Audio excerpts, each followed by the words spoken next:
Hello प्यारे बच्चों, क्या हाल चाल है। आप सभी लोग मस्त होंगे, पढ़ाई लिखाई कर रहे होंगे। देखिए, मैं आज आप सभी लोगों के लिए लेकर आया हूँ गुणित अनुपात का नियम। आप सभी लोग जानते हैं कि ये गुणित अनुपात का नियम एक प्यारा सा टॉपिक होता है जो हम इस नियम के अंतर्गत पढ़ते हैं। वो कौन सा नियम होता है? जो हम रासायनिक क्रियाकलाप कराते हैं तो रासायनिक संयोग के जो नियम होते हैं, तो उस रासायनिक संयोग के नियम में मैं एक नियम लेकर आया हूँ, गुणित अनुपात का नियम। ठीक है ना। और ये जो गुणित अनुपात का नियम है, मैं आपको इतना आसान भाषा में, सरल भाषा में समझाने का प्रयास करूंगा कि आपको इस वीडियो को देखने के बाद ये समस्या नहीं रह जाएगी कि गुणित अनुपात का नियम क्या होता है। तो चलिए स्टार्ट करते हैं, लेट नहीं करते हैं, देरी नहीं करते हैं, एकदम स्टार्ट करते हैं। लेकिन एक बात और है, आप सभी लोग पढ़ने के लिए आए हैं, पढ़ने के लिए देखने जा रहे हैं, तो आप क्या कीजिए, आप अपनी कलम व्यवस्था जो होती है लिखने की, आप ना लेकर बैठिएगा, ताकि मैं समझाऊंगा तो आपको सभी बातें क्लियर समझ में आ रही होगी, तो आप नोट करते रहेंगे। समझ रहे ना। तो चलिए स्टार्ट करते हैं। गुणित अनुपात का नियम। किसका नियम? गुणित अनुपात का नियम। देख रहे हैं आप सभी लोगों के सामने दिख रहा है थंबनेल ना। मैं इसके अनुसार ऐसे कर सकते हैं। गुणित अनुपात का जो नियम है, मैं आपको इतना सिंपल सरल बताऊंगा कि वो आएगा ही आएगा समझ में। ठीक है ना। देखिए गुणित अनुपात का नियम क्या कहता है। गुणित अनुपात का नियम क्या कहता है, ठीक है। तो आप ध्यान से देखिएगा, गुणित अनुपात का नियम कहता क्या है। तो चलिए क्या कहता है, देखिए यहां पर जैसे हम क्या बोले, गुणित अनुपात का नियम। देखिएगा क्या है, गुणित अनुपात का नियम। गुणित अनुपात का नियम, का नियम, ठीक है ना, का नियम, ठीक है। और गुणित अनुपात का नियम क्या कहता है? गुणित अनुपात का जो नियम है ये क्या कहता है, ठीक है। कैसे नियम लिखा गया, सॉरी, नियम होगा, ये क्या है, नियम है, ठीक है ना, नियम। दिख रहा है सबको, ठीक है। अब देखिए क्या कहता है गुणित अनुपात का नियम। कहता ये है कि जैसे हम मान लीजिए कोई दो तत्व लेते हैं, आप कोई दो तत्व लेंगे, ठीक है ना। हम क्या लेते हैं, पहली बात समझो, हमारी बात को आप ध्यान से समझिएगा। कोई दो तत्व लेते हैं, कितने तत्व? दो तत्व ले लिए, या कह सकते हैं दो प्रकार के तत्व, या क्या, या कैसे यहाँ लिख देना ब्रैकेट में, दो प्रकार के तत्व। इसको ऐसे, दो प्रकार के तत्व ले लिए, ठीक है ना, समझ गए। और आप इन दोनों तत्वों को लेंगे, ठीक। इसमें देखो, इसमें देखो, ये दोनों तत्व आपस में मिलेंगे, तो मैं यहां पर लिख रहा हूं दोनों तत्व, तत्व आपस में मिलेंगे, आपस में मिलेंगे, आपस में मिलेंगे। ये भी मैं लिख रहा हूं, आप सभी को दिख रहा है, दिख रहा है कि नहीं दिख रहा है, आपस में मिलेंगे, ये भी बात हो गई। तीसरी बात यह है, जब ये दोनों तत्व मिलेंगे, दो तत्व जब मिलेंगे तो मिलने के बाद उत्पाद बनाएंगे। तो आप यहां पर लिखेंगे दोनों तत्व आपस में जब मिलेंगे तो क्या बनाएंगे, उत्पाद बनाएंगे। क्या बनाएंगे? उत्पाद बनाएंगे, प्रोडक्ट बनाएंगे। क्या बनाएंगे? प्रोडक्ट बनाएंगे, प्रोडक्ट बनाएंगे। समझ रहे बात को, समझ रहे कि नहीं समझ रहे हैं? बनाएंगे। तीन बातें हो गई, समझ गए ना। अब एक बात और है, सबसे मेन पॉइंट क्या है, सबसे मेन पॉइंट क्या है कि जब ये दोनों तत्व लेंगे ना, दोनों तत्व आप लेंगे, ठीक है, तो उसमें क्या होगा, उसमें एक का जो जो एक तत्व, जो पहला तत्व, मैं बोला दो तत्व, हमने ये बोले हैं दो तत्व ना, तो उसमें जो आप एक तत्व लेंगे, ठीक है ना, और वो क्या लेंगे, तत्व, कोई भी तत्व ले सकते हैं। यानी हम यहाँ पे लिखें दो तत्व, क्या बोले, दो तत्व, ठीक। तो जो पहला तत्व है, पहला तत्व, पहला तत्व, ये तो पहला तत्व, पहले तत्व का द्रव्यमान, क्या बोले, द्रव्यमान निश्चित होगा। क्या होगा? निश्चित होगा, निश्चित होगा। क्या होगा? निश्चित होगा, ठीक है ना। पहले तत्व का द्रव्यमान क्या होगा? निश्चित होगा। बात समझ रहे हैं। दूसरी बात ये, अगली बात सोचो, देखो, जो दूसरा तत्व होगा, यहां पर लिख रहे हैं कौन सा तत्व, दूसरा तत्व। जो दूसरा तत्व है, दूसरे तत्व का द्रव्यमान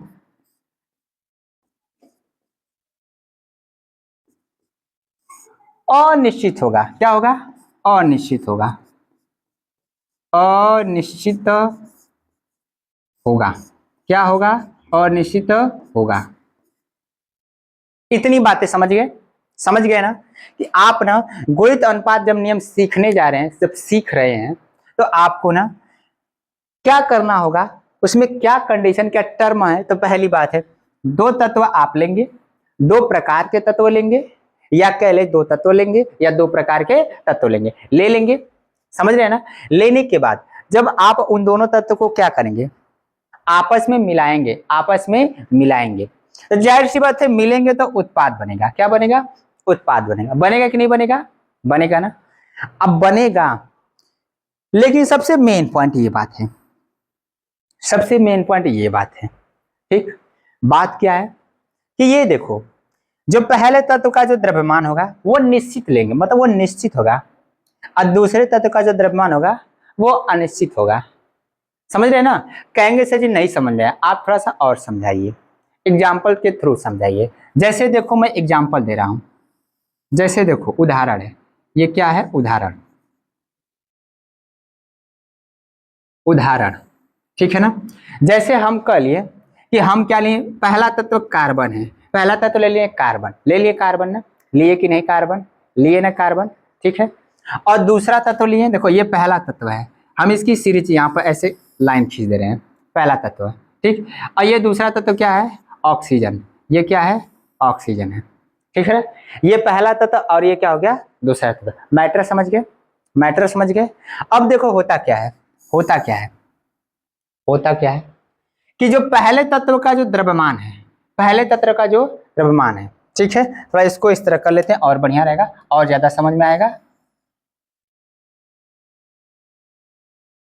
देखो ये जो आपका पहला तत्व जो कार्बन है, ये क्या है, कार्बन। जैसे ऐसे देखो ये कार्बन, ये क्या हो गया, कार्बन ना, ये हमारा कार्बन हो गया, ये क्या हो गया, कार्बन हो गया, ये पहला तत्व। अब ये कार्बन ना, मान लीजिए यही जो कार्बन है, यही कार्बन किससे क्रिया करे, ऑक्सीजन से। किससे क्रिया करे, ऑक्सीजन से। तो जब ऑक्सीजन से क्रिया करेगा तो देखो मैं यहाँ पर क्या बना रहा हूं, यहाँ पर ये जो कार्बन है इसी को हम लिख भी दे रहे हैं, कार्बन है, किससे क्रिया करे, ऑक्सीजन से, ठीक है। तो क्या बनाएगा, CO2, क्या बनाएगा, CO2 बनाया कि नहीं बनाया, कार्बन डाइऑक्साइड गैस बनाया, बनाया ना। फिर यही जो कार्बन है, यही जो कार्बन है, यही जो कार्बन है, ये जो कार्बन हम यहाँ पर लिखे हैं, ये जो कार्बन है, समझ लें, यही कार्बन यहाँ पर हम लिख रहे हैं, ठीक है। और ये भी क्रिया कर रहा है ऑक्सीजन से। किससे क्रिया कर रहा है, ऑक्सीजन से। तो क्या बना रहा है, CO। क्या बनाया, CO बनाया कि नहीं बनाया, बनाया ना। और आप जानते हैं कि इस यौगिक का नाम क्या है, CO2। ये क्या है, गैस है, कार्बन डाइऑक्साइड गैस है। और यही देखो ये कार्बन और ऑक्सीजन है, इसका नाम क्या, मैं लिख भी दे रहा हूं, आप सभी लोग जानते भी होंगे और मैं लिख भी दे रहा हूं, इसका नाम क्या है, इसका नाम है कार्बन। क्या नाम है, कार्बन मोनोऑक्साइड। क्या नाम है, कार्बन मोनोऑक्साइड, ठीक है, कार्बन मोनोऑक्साइड, ये नाम है, किसका नाम है, इस यौगिक का नाम है कार्बन मोनोऑक्साइड, ठीक है। और ये कार्बन डाइऑक्साइड गैस सब लोग जानते हैं। पर हमें आप बताइए कि ये जो कार्बन डाइऑक्साइड गैस है और कार्बन मोनोऑक्साइड गैस है, ये दोनों जो आपको यौगिक दिखाई दे रहे हैं, सामने दिखाई दे रहे हैं ना, वो किससे मिलकर बने हैं, तो केवल दो प्रकार के तत्व से। कार्बन देखो ऑक्सीजन से क्रिया किया है, कार्बन देखो ऑक्सीजन से क्रिया किया है, क्रिया किया है ना। तो आप बताइए इस नियम में, इस नियम में या कह सकते हैं इस उदाहरण में, पहला तत्व मेरा क्या हो गया, कार्बन। पहला तत्व क्या हो गया, कार्बन, ठीक है ना। मैं उसको भी लिख दे रहा हूं, ये देखो कार्बन क्या है, पहला तत्व है। कौन सा तत्व है, पहला तत्व। आइए ऑक्सीजन कौन सा तत्व है, दूसरा तत्व। कौन सा तत्व है, दूसरा तत्व है कि नहीं, है ना। अब हमें आप बताइए, आप बताइए पहला तत्व का जो द्रव्यमान होता है वो कितना होता है, तो आप जानते हैं कि पहले तत्व का जो द्रव्यमान होता है वो क्या होता है, 12 होता है। कितना होता है, 12। यानी कार्बन पहला तत्व है तो इसका भार कितना है, 12। तो हम यहाँ पर हम भार भी लिख रहे हैं, क्या लिख रहे हैं, भार लिख रहे हैं, ठीक है ना। अब वो भार क्या है, देखो इसका भार है 12 ग्राम। कै ग्राम, 12 ग्राम लिख दिए, ठीक। और ऑक्सीजन का भार बताइए आप कितना होता है, तो एक ऑक्सीजन का भार था 16। तो इसमें कितने ऑक्सीजन है, 2 थे, तो कितने हो जाएंगे, 16 दुना के 32। तो इसमें कितने ऑक्सीजन का भार कितना होगा, 32 ग्राम। कितने ग्राम, 32 ग्राम। दिख रहा है सर, नहीं दिख रहा है, ये नहीं सर दिख रहा है। चलो नहीं दिख रहा होगा तो उसको चेंज करते हैं, ठीक है, कोई दिक्कत नहीं है, हमारा काम है पढ़ाना आपको, समझाना। देखिए ये कार्बन है, कार्बन का भार कै ग्राम, 12 ग्राम, और ऑक्सीजन का 16 दुना के 32 ग्राम, है कि नहीं, है ना। इस वाले भी में, इस वाले रिएक्शन में भी आप देखिए कि कार्बन ही है और ऑक्सीजन ही है। इसका भार कितना है, कार्बन का जो द्रव्यमान होगा कितना होगा, 12 ग्राम, और ऑक्सीजन का जो द्रव्यमान होगा कितना होगा, 32 ग्राम। कितना होगा, 32 ग्राम। होगा कि नहीं होगा, जल्दी से बताओ, होगा कि नहीं होगा, होगा सर, होगा ना। तो हमें आप बताइए कि देखो 12 ग्राम इस वाले यौगिक में ही, इस वाले यौगिक जो ये बन रहा है इसमें भी कार्बन का भार 12 है, और इस वाले यौगिक में भी भार कितना है, 12 है। दोनों में देखो, इसमें भी भार 12 है और इसमें भी भार क्या है, 12 है। तो गुणित अनुपात का नियम यह कहता है कि हम लोग करते क्या है कि जब दो तत्व लेते हैं तो दोनों तत्व लेते हैं, दो प्रकार के तत्व लेते हैं, तो उसमें जो पहला तत्व होता है उसका भार निश्चित होता है, ठीक है। और निश्चित भार वाले तत्व से जो तत्व क्रिया करते हैं, निश्चित भार वाले तत्व से जो तत्व क्रिया करते हैं ना, जो तत्व क्या करते हैं, क्रिया करते हैं। इस सर जी थोड़ा मिस्टेक है, सॉरी, यहाँ पे देखो मैं 32 लिखा हूं, 32 कैसे होगा, एक ऑक्सीजन है ना, तो इसका भार कितना होगा, 16 ना होगा, 16 ग्राम, ठीक है। दूसरा जो तत्व क्रिया कर रहा है निश्चित द्रव्यमान वाले तत्व से, ठीक, दूसरा जो तत्व है जिसका द्रव्यमान अनिश्चित है, दूसरे का देखो द्रव्यमान क्या अनिश्चित है ना। इसका इस यानी इसमें ऑक्सीजन का भार 32 है और इस कार्बन में ऑक्सीजन भार कितना है, 16 है ना, है कि नहीं, 16 है ना, 16। तो इनका जब रेशियो निकालेंगे ना, इनका जब रेशियो निकालेंगे, इनका रेशियो दूसरे वाला का रेशियो, तो आपस में सरल होंगे, आपस में क्या होंगे, सरल होंगे। यानी निश्चित द्रव्यमान वाले से जो तत्व क्रिया करता है, निश्चित द्रव्यमान वाले से जो तत्व क्रिया करता है, यानी इस कार्बन जो निश्चित द्रव्यमान है, इस निश्चित द्रव्यमान वाले से जो तत्व क्रिया करता है उसका जो द्रव्यमान होता है, उसका जो द्रव्यमान होता है वो क्या होता है, एक तरह सरल अनुपात होता है, पहाड़े के रूप में होता है, कट जाएगा। जैसे देखो 16 एक कम 16, 16 दुना के 32, पहाड़े के रूप में होता है। समझ में आ रहा है कि नहीं आ रहा है, आ रहा है समझ में ना, है ना। इस वाले यौगिक में भी देखो, इसमें ऑक्सीजन का भार कितना होगा, कितना होगा, 32, इसमें भार कितना होगा, 16, तो 16 दुना के 32। होगा कि नहीं होगा, होगा कि नहीं होगा, जी हाँ होगा। यही है गुणित अनुपात का नियम, ठीक है ना। कहेंगे सर जी परिभाषा क्या होगा, तो मैं अभी तो परिभाषा बता रहा हूं, ठीक है, कि निश्चित द्रव्यमान वाले तत्व से जो तत्व क्रिया करता है उसका जो द्रव्यमान अनिश्चित होता है, क्या होता है, अनिश्चित। जैसे इसमें 32 ग्राम है, इसका 16 ग्राम है, निश्चित नहीं है। अगर इसमें 32 है तो इसमें अगर 32 रहता है तो कहते हैं कि निश्चित द्रव्यमान है, लेकिन है नहीं, एक 32 और एक क्या है, 16, ठीक है ना। तो इससे क्रिया करता है, अनिश्चित द्रव्यमान वाले से क्रिया कर रहा है, तो क्रिया करने के बाद जो उत्पाद बनाएगा, क्या बनाएगा, उत्पाद बनाएगा ना, तो वो आपस में एक तरह का होंगे, सरल अनुपात में होंगे, पहाड़े के रूप में सरल हो जाएंगे, टूट जाएंगे। समझ में आ रहा है कि नहीं आ रहा है, ठीक है ना। तो देखो यहाँ पर 32 और 16 भी क्या कर गया, कट गया, कटा कि नहीं कटा, कटा, कटा ना। तो वही चीजें यहाँ पर हम, यही है गुणित अनुपात का नियम, यही है। सर कहेंगे हम जब हमको लिखना होगा परिभाषा तो किस तरह लिखेंगे, तो देखो हम आपको परिभाषा भी दिखा रहे हैं, कोई दिक्कत नहीं है, सब आसान है।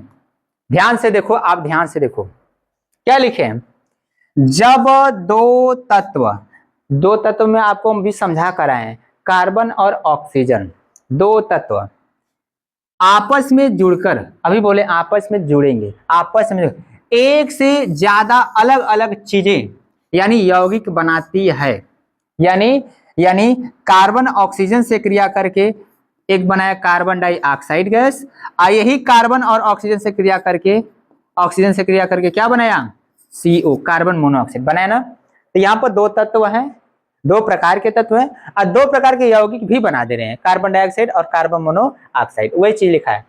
तो बनाती हैं, मैं दो प्रकार के यौगिक बनाती हैं। तो पहली चीज का वजन बराबर फिक्स रखने पर उसके साथ दूसरे जुड़ने वाली दूसरी चीज का वजन हमेशा एक सीधे और सरल पहाड़े के रूप में होता है, ठीक है ना, यह के अनुपात में होता है। कहेंगे सर जी ये तो मैटर डाउट कर रहा है, कहेंगे इसमें पहली चीज क्या है दूसरी चीज, तो देखो हम बता दिए, आप इस कार्बन को पहली चीज मानिए, क्या मानिए, पहली चीज, ये पहली चीज है, ठीक है, पहली चीज, समझ गए ना, पहली चीज। आइए ऑक्सीजन जो है हम इसको यहां पर लिख दे रहे हैं, इसको यहां पर लिख रहे हैं, ऑक्सीजन क्या है, दूसरी चीज, क्या लिख रहे हैं, दूसरी चीज, दूसरी चीज है, समझ रहे हैं ना, ये लिखा है परिभाषा में, ठीक। तो आप देखिए ये भी ऑक्सीजन, ये भी ऑक्सीजन, ये दूसरी चीज है दोनों, ठीक है ना। तो वही बोला है कि पहले तत्व का जो द्रव्यमान फिक्स होगा, बोला है, दिखा है। तो पहली चीज का वजन बराबर यानी फिक्स रखने पर, पहली चीज का वजन फिक्स रखना है, इसमें भी हम वजन करेंगे, इसका वजन कितना है 12 ग्राम, कै ग्राम है सर, इसका भी वजन कितना है 12 ग्राम है, सर इसका भी वजन कितना है 12 ग्राम है, दोनों का वजन फिक्स है, ठीक है। और ये फिक्स वाला जो वजन है दूसरे वाले से क्रिया कर रहा है, ऑक्सीजन से क्रिया कर रहा है, लिखा है करने पर उसके साथ जुड़ने वाली दूसरी चीज, इन फिक्स वाले कार्बन के साथ जुड़ने वाली दूसरी चीज यानी ऑक्सीजन है, दूसरी चीज क्या है, ऑक्सीजन का वजन हमेशा एक सीधे और सरल पहाड़े में होता है ना, यानी ये देखो, यानी दूसरी चीज ये है और इसका वजन फिक्स नहीं है, इसका वजन फिक्स नहीं है ना। जैसे इसका वजन कितना 16 ग्राम, 32, दो ऑक्सीजन है तो कै ग्राम हो जाएंगे 32, कितने होंगे 32, समझ रहे हैं ना। यहां पर देखो ये हो गया 32 ग्राम, हुआ कि नहीं, और सर इसका ग्राम कितना हो जाएगा 16 ग्राम, है ना। और यही जो दूसरी जो फिक्स नहीं है इसी का अनुपात पहाड़े के रूप में होगा, 16 एकम 16, 16 दुना के 32, 16 एकम 16, 16 दुना के 32, अब वही लिखा है दूसरी चीज का वजन हमेशा एक सीधे और सरल पहाड़े में होता है, और वो संबंध क्या आएगा, एक संबंध दो या एक संबंध दो संबंध 3, ये आ सकता है। तो देखो जब इसे दूसरी चीज का अगर अनुपात देख रहे हैं, दूसरी चीज क्या है सर जी, दूसरी चीज क्या है, तो देखो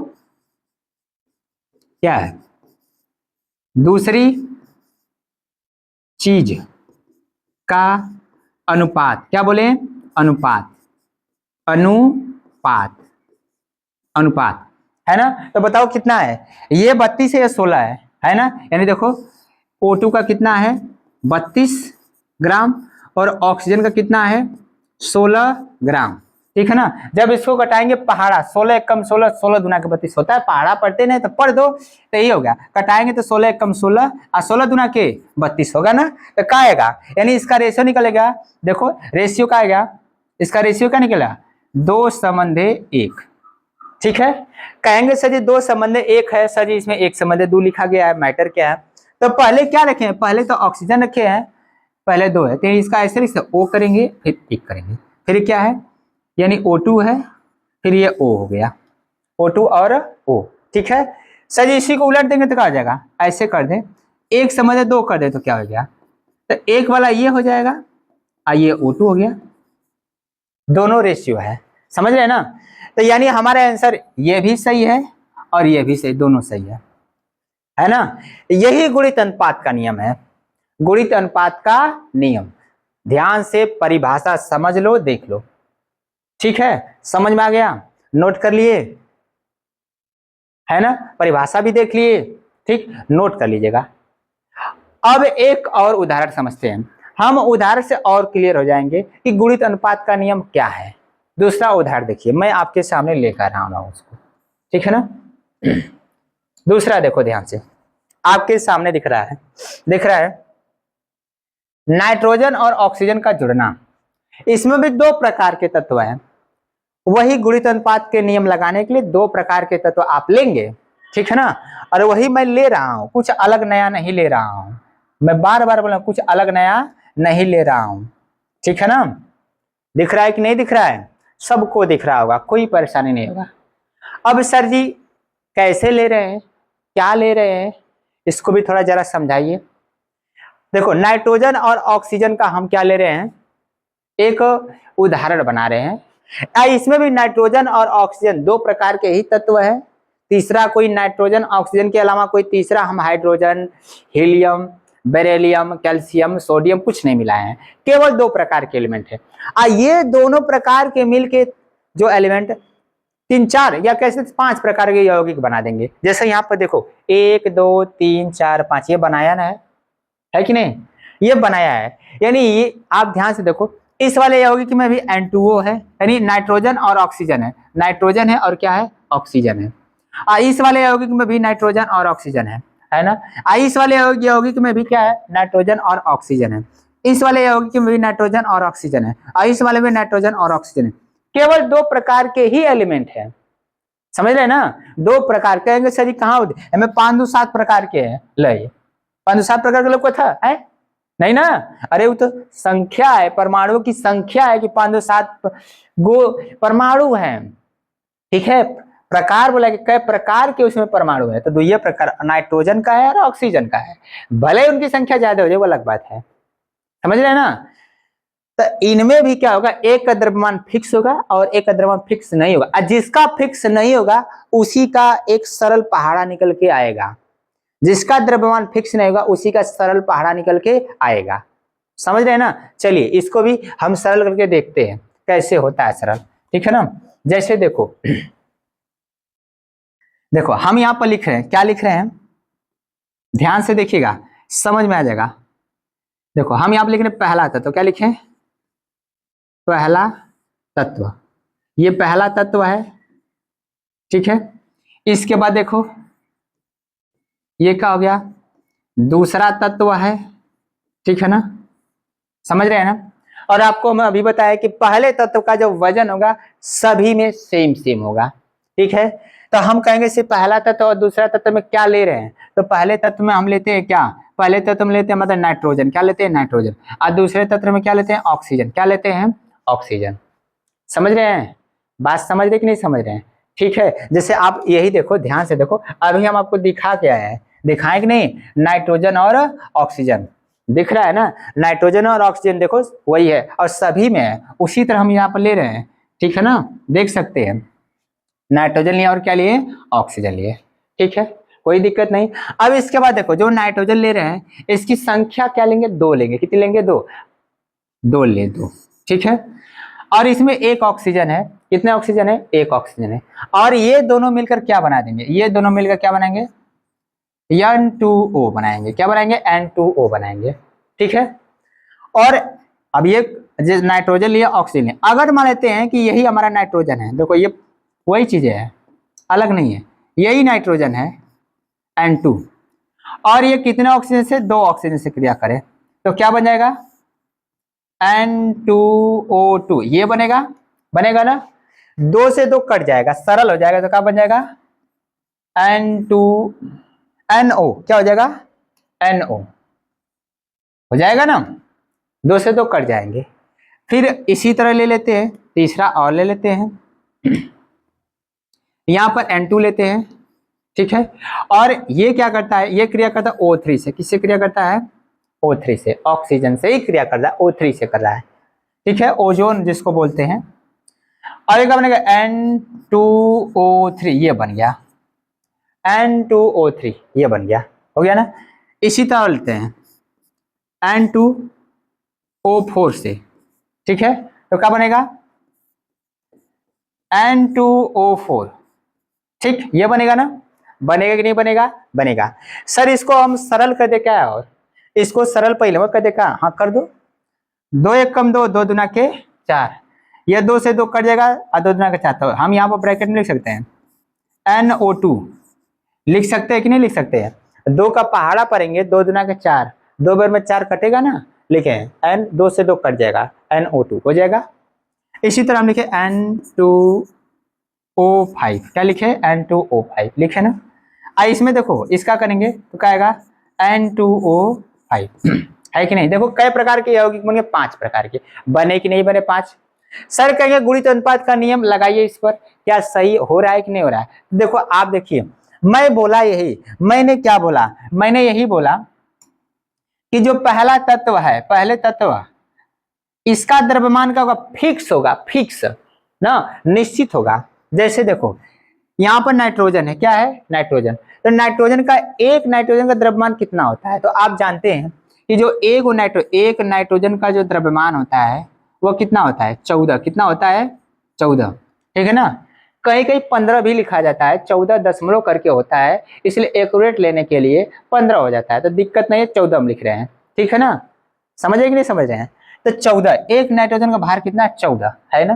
तो आप बताइए कि इसमें कितने नाइट्रोजन है, 2 नाइट्रोजन है, तब 2 से क्या करेंगे, 2 के लिए क्या लिखेंगे, तब ऐसे लिखेंगे 2 गुणित 14, तो 14 दुना के 28, कितना होगा 28। तो इसका जो द्रव्यमान है क्या है भाई, द्रव्यमान ना, देखिए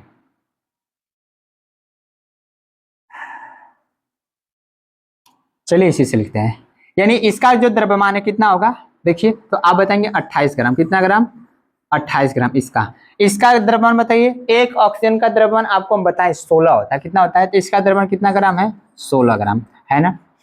चलो इसमें भी 2 है ना, तो 28 ही ग्राम होगा, होगा कि नहीं होगा। आइए कितने ऑक्सीजन है 16, मतलब 2 है, 2 ऑक्सीजन है ना, तो 16 दुना के 32, तो कितने ऑक्सीजन का द्रव्यमान होगा 32 ग्राम हो गया। सर जी इसका द्रव्यमान कितना होगा, सेम सेम है तो 28 ग्राम कर दीजिए, 28 ग्राम कर दीजिए, सेम सेम है ना, देखो सेम सेम है, 28 ग्राम कर दीजिए, है कि नहीं, ठीक।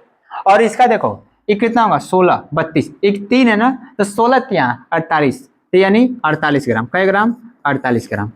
सर जी ये कितना है, तो बताएंगे 64 ग्राम। सर ये कितना है 80 ग्राम, कै ग्राम 80 ग्राम। अरे 16 पाँचे 80, 16 पाँचे 80, एक ऑक्सीजन के पास 16 है तो 5 ऑक्सीजन के पास 16 पाँचे 80, ये किए। तो ये देखिए 2 ही प्रकार के आपके तत्व है, नाइट्रोजन और ऑक्सीजन ना, लेकिन 5 प्रकार के यौगिक बना दे रहे हैं, सब बना दे रहे हैं ना, है कि नहीं। तो गुणित अनुपात का नियम कैसे हम सब सीधे मानेंगे कि इसमें रूल लग रहा है कि नहीं। तो आप देखिए पहला तत्व का द्रव्यमान निश्चित है, फिक्स है, अभी बोले फिक्स है। गुणित अनुपात का नियम कहता है कि पहले तत्व का द्रव्यमान फिक्स होगा, अब फिक्स वाले से जो दूसरा क्रिया कर रहा है, दूसरा जो क्रिया कर रहा है उनके भारों का जो अनुपात होगा वो सरल होगा, क्या होगा सरल। तो सरल है कि नहीं, देखो 16 एक कम 16, 16 दुना के 32, 16 3 48, 16 चौक 64, 16 पाँचे 80, है कि नहीं। तो जब इसको कटाएंगे क्या करेंगे, आप कटाएंगे तो क्या कटा के लिखेंगे, ये लिखेंगे ना, देखो हम लिख दे रहे हैं 16 एक कम 16, यानी इसको कटाएंगे तो एक बार में कट गया, कई बार में, एक बार में कट गया ना। हाई 16 दुना के 32 से 2 बार में कट गया, 16 3 48 3 बार में कट गया, 16 चौक 64 4 बार में कट गया, 16 5 80 5 बार में कट गया, है कि नहीं। तो यानी ये क्या हुआ कि जो दूसरा तत्व का जो हम द्रव्यमान देख रहे हैं वो पहाड़े के रूप में है ना, वो कट जा रहा है, सरल हो जा रहा है। यही है गुणित अनुपात का नियम, गुणित अनुपात का नियम। यानी इसमें ऑक्सीजन का जो वेट आ रहा है ना, अनुपात जो आ रहा है, तो पहले वाले यौगिक में जो नाइट्रोजन का आ रहा है कितना, तो ऐसे लिखेंगे ऑक्सीजन, देखो ये ऑक्सीजन है, फिर संबंध है, ये वाला ऑक्सीजन तो O2 लिख रहे हैं, फिर ये वाला ऑक्सीजन O3 लिख रहे हैं, और 2 है, ये 2 है, ठीक है।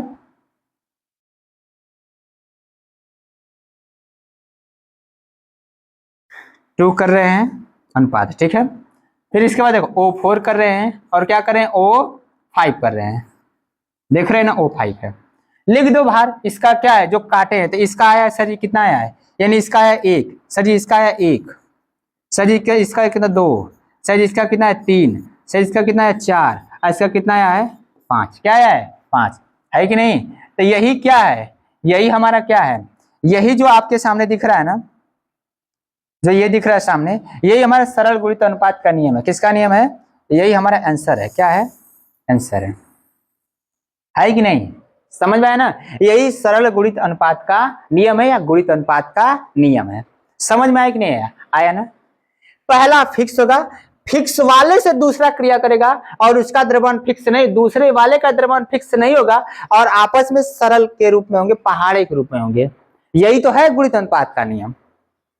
समझ रहे ना, कोई दिक्कत नहीं है। आपको हम परिभाषा भी बताएं, उदाहरण भी समझाएं, और इन दो उदाहरणों से आपको ये बातें क्लियर आ गई होगी कि पहले तत्व का द्रव्यमान फिक्स सर जी बता रहे हैं, अब फिक्स वाले से दूसरा जो क्रिया कर रहा है उसका द्रव्यमान फिक्स नहीं है और इसके साथ साथ उनके द्रव्यमानों में एक सरल गुणित अनुपात भी है, यानी पहाड़े के रूप में वो कट भी जा रहे हैं सब।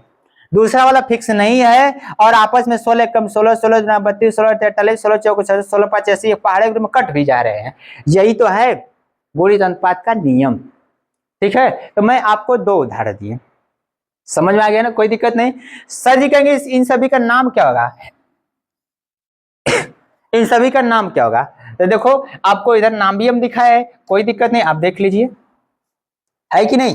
ठीक है, देखिए क्या लिखा है, N2O नाइट्रस ऑक्साइड है, NO नाइट्रिक ऑक्साइड है, N2O3 है नाइट्रोजन ट्राई ऑक्साइड है, N2O4 है नाइट्रोजन टेट्रा ऑक्साइड है और N2O5 है नाइट्रोजन पेंटा ऑक्साइड है।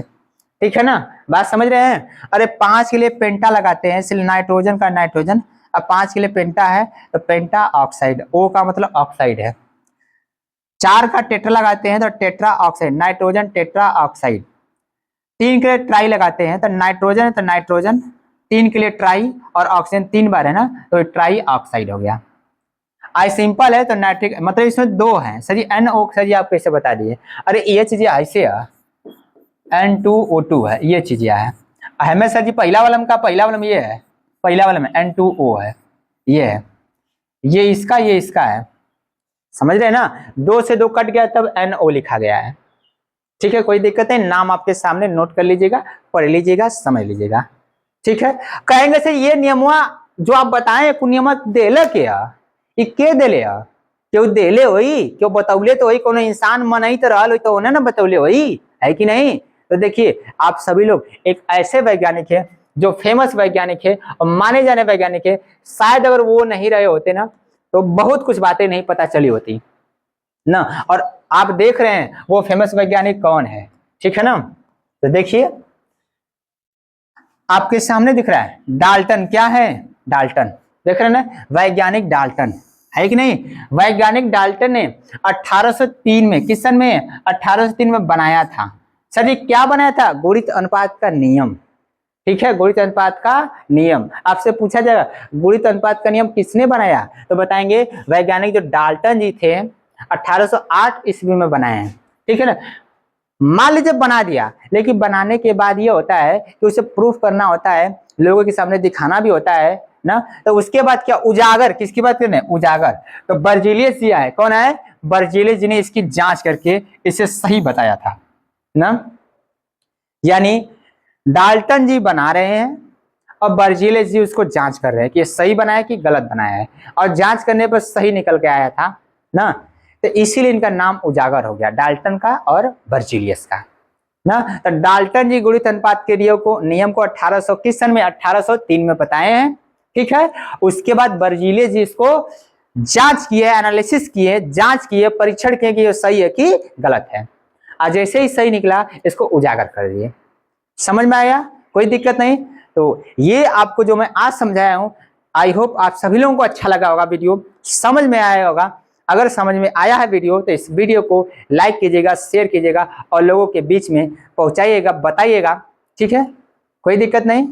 और इसी तरह ऐसे ही समझना चाहते हैं आप, टॉपिक समझना चाहते हैं तो अगले वीडियो के लिए तैयार रहिएगा। मैं एक अच्छा सा टॉपिक लेकर आऊंगा, बहुत ही रोमांचक वीडियो लेकर आऊंगा, अच्छा वीडियो लेकर आऊंगा ना। बस ये है कि आप धैर्य रखिए, मैं प्रयास कर रहा हूं। ठीक है, तो आप सभी लोगों के लिए, आप सभी विद्यार्थियों के लिए एक प्यारा सा देखा जाए, कुछ बातें होती है।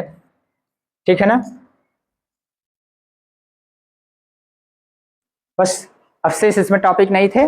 ठीक है, तो चलिए अगले दिन के लिए तैयार रहिएगा। आप सभी के लिए, सभी विद्यार्थियों के लिए, सभी लोगों के लिए धन्यवाद। Tata, bye bye.